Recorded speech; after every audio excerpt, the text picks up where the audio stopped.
Today, the Taifo team traveled far into the heart of rural Kano, leaving the city sounds behind for the quiet, dusty trails that lead to St. Patrick Nursery, Primary, and Secondary School, Doka Sati, Kano.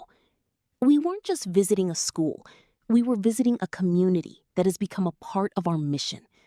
As our vehicles pulled up, the sound of reading filled the air, a testament to how eager they are, despite their remote surroundings.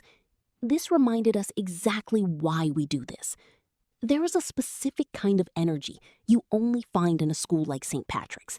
It's the sound of potential, waiting for the right opportunity to bloom. Our first stop was the construction site on campus. Not long ago, this building stood open to the elements, a skeleton of a dream stalled by lack of resources. Taifo stepped in to contribute to the roofing, and seeing it today was a milestone for us all.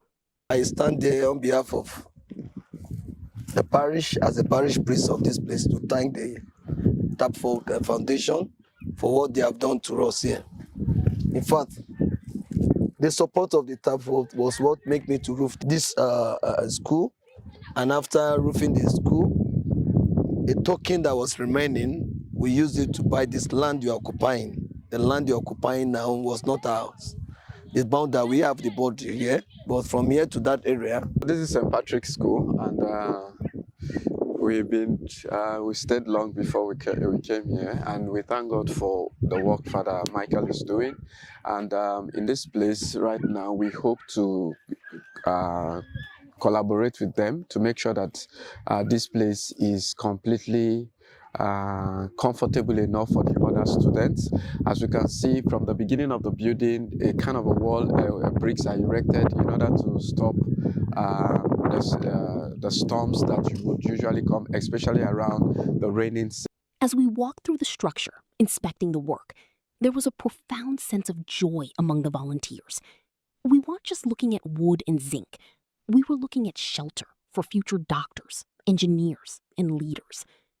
The principal and parish priest, Reverend Father Michael Adeba, walked beside us, pointing out where the desks would go and how he was filled with a relief to be able to see the project through. For him and his students, this roof means the rainy season and heavy winds will no longer mean a canceled day of learning. It also meant he could move the students who use the church buildings as their classroom to a more conducive environment. We went from class to class inspecting the structures and introducing ourselves to the students and teachers, just to get a feel of what their time in class was like, and to also see the places where we could be of help to them. We also came across their non-functional water pump, which meant that there was no water for the students to drink in the school. Then came the heart of the day, the distribution. We gathered the students and staff, and the atmosphere turned cheerful.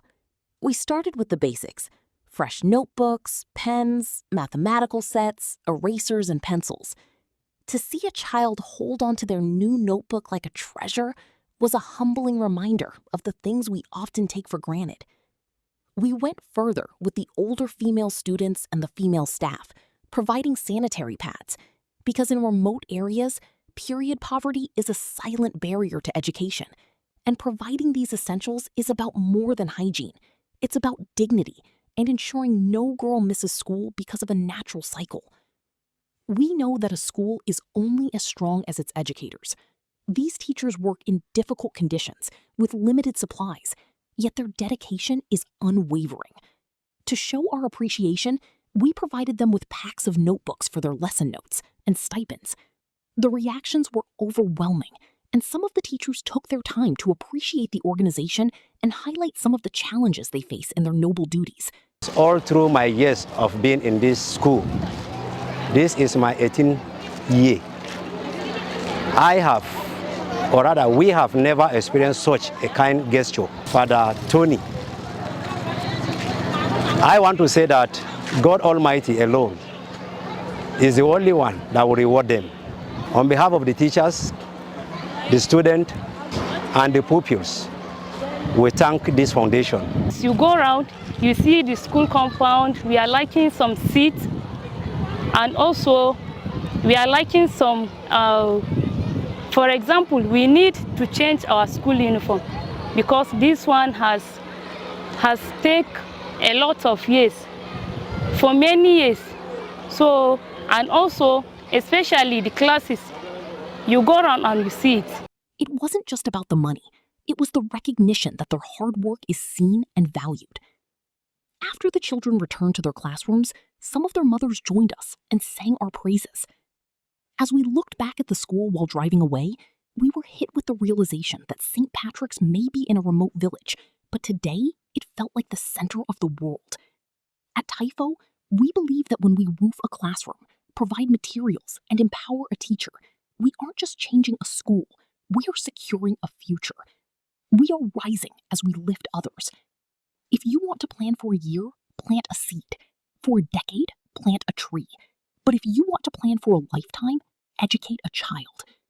Every penny put into educating a child is a foundation for a new Nigeria. Why not join our mission to give a child hope, to give a child a future? With as little as 1,000 naira or $10, you can secure a child's future. Become a part of the Typho mission today. Call or WhatsApp 0810-699-6785 or send your donations to the account number on your screen. Act now, because when you educate one, you educate all. Typho, we rise by lifting others.